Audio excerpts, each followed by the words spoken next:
Sabe quando o heroísmo político parece mais uma peça de teatro do que um ato de coragem? Pois é. Nesta análise do livro Manual do Covarde, de Guilherme Fiuza, a gente vai mergulhar no que o autor descreve como uma revolução fake, onde, segundo ele, ser herói já não custa mais nada. Para a gente entender essa ideia, vamos seguir o caminho que o próprio livro traça. A gente começa com a ideia central, depois passa por 3 lições ou arquétipos que o autor aponta como fundamentais nessa história e termina com uma reflexão sobre o legado que essa nova forma de fazer política teria deixado. Ok, então qual é a grande ideia por trás desse livro todo? A provocação que o autor joga no ar é a seguinte: e se, para ser um revolucionário hoje em dia, não fosse preciso ter coragem, mas justamente o contrário? Olha, um ponto super importante aqui. Tudo que a gente vai discutir vem direto das páginas desse livro, tá? O objetivo é entender o raciocínio do autor, como ele constrói essa crítica toda.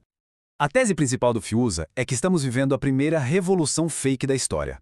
A lógica dele é que se no passado tomar um partido podia custar caro, até a vida, hoje ser herói virou um show. Um espetáculo sem risco nenhum. A covardia, nas palavras dele, ganhou uma nova embalagem. Uma embalagem de ato heróico. E para começar a mostrar como essa revolução fake funcionaria na prática, o autor nos apresenta a primeira lição do manual. Ela é toda focada numa figura que ele considera essencial nesse jogo, o que ele chama de coitado profissional. E o grande exemplo que o livro usa para esse coitado profissional é a figura que ele apelida de o Filho do Brasil, uma referência ao ex-presidente Lula. A tese do autor aqui é meio que um paradoxo. Ele argumenta que quanto mais poder essa figura política juntava, mais ela se colocava publicamente como uma grande vítima do sistema. E essa citação do livro resume bem o tom da crítica. Segundo Fiuza, o coitado profissional seria aquela pessoa que usa a imagem de vítima com o selo de aprovação de celebridades para conseguir uma espécie de salvo-conduto moral, sabe? Para poder agir como se estivesse acima da lei. E para dar uma dimensão para essa crítica, o Fiuza lista uma rede de pessoas que, segundo ele, se beneficiaram de um esquema de divisão de bens públicos. A lista, como dá para ver, é bem longa e curiosa. Não tem só a família e os aliados políticos, entra até o churrasqueiro e o segurança pessoal na conta dele. E essa construção de imagem, segundo Fiuza, não ficava só aqui no Brasil, não. Ele defende que figuras internacionais como o Bono Vox e jornais importantes como o The New York Times foram usados para, nas palavras exatas do autor, dar uma retocada no mito lá fora.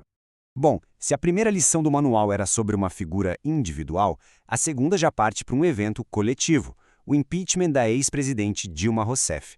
E na visão do autor, só tem uma palavra que define esse processo todo: teatro. A tese do Fiuza é que toda aquela narrativa de golpe foi, na verdade, uma grande encenação. Ele até cria um termo para isso: resistência cenográfica. Seria, na visão dele, uma performance de vitimização, uma resistência toda montada para as câmeras. Aí o autor monta uma linha do tempo que, para ele, é a prova dessa encenação. Ele vai ligando os pontos. Começa com o suposto plano de fuga de Cerveró, passa pelo que ele chama de intervenção do STF no processo e chega no que ele descreve como o gran finale, a decisão do ministro Lewandowski de manter os direitos políticos de Dilma, algo que o autor aponta como uma total quebra de protocolo. E com aquela ironia que marca o livro todo, o autor mira até no Papa Francisco. A crítica aqui é que uma simples declaração de tristeza do Papa sobre a situação do Brasil teria servido na prática como um apoio político para a narrativa do golpe.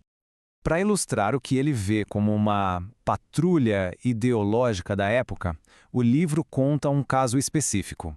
O ator Cláudio Botelho teria sido chamado de fascista e vaiado pela plateia por fazer uma piada no palco.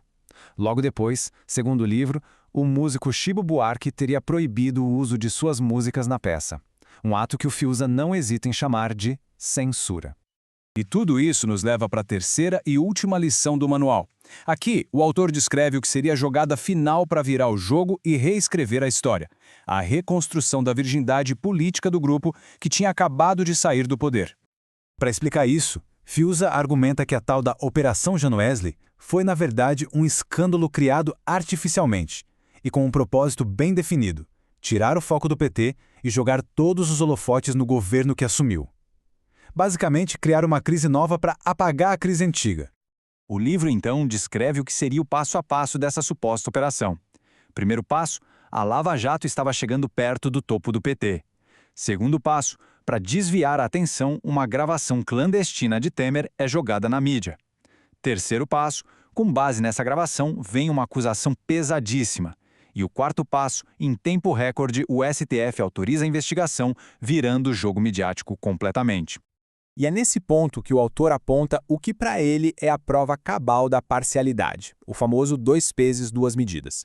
De um lado da balança, segundo Fiuza, você tinha anos de escândalos ligados ao governo do PT e o STF, na visão dele, andava a passos de tartaruga. Do outro lado, uma gravação contra o sucessor, sem perícia, que gera uma investigação em 24 horas. E o desfecho dessa operação, pelo menos como o livro conta, não deixa de ser irônico. O plano todo teria ido por água abaixo, porque o próprio Joesley Batista, sem querer, acabou entregando para as autoridades uma outra gravação, onde ele mesmo, supostamente, contava os detalhes da armação. Então, depois de passar por todas essas lições, a gente chega na conclusão do manual. Afinal, qual é o legado, qual é a herança que essa era de revoluções fake e de muita performance teria deixado, sempre segundo a perspectiva do autor? Essa citação aqui resume perfeitamente a visão do autor. A ideia dele é que quando se mistura performance política com o apoio de celebridades e artistas, na percepção do público, isso consegue lavar qualquer crime, qualquer controvérsia. A imagem, nesse jogo, acaba se tornando muito mais forte do que os fatos. E o ponto central do livro é justamente esse. Para o autor, todos esses eventos que ele descreve mostram o triunfo da performance sobre o conteúdo, da aparência sobre a essência. O covarde moderno, na visão de Fiuza, é exatamente essa pessoa. Alguém que domina a arte de parecer um herói, mas sem correr risco nenhum. Ele leva aos aplausos, mas foge de qualquer sacrifício. E no final, o livro deixa essa pergunta no ar, uma provocação para reflexão.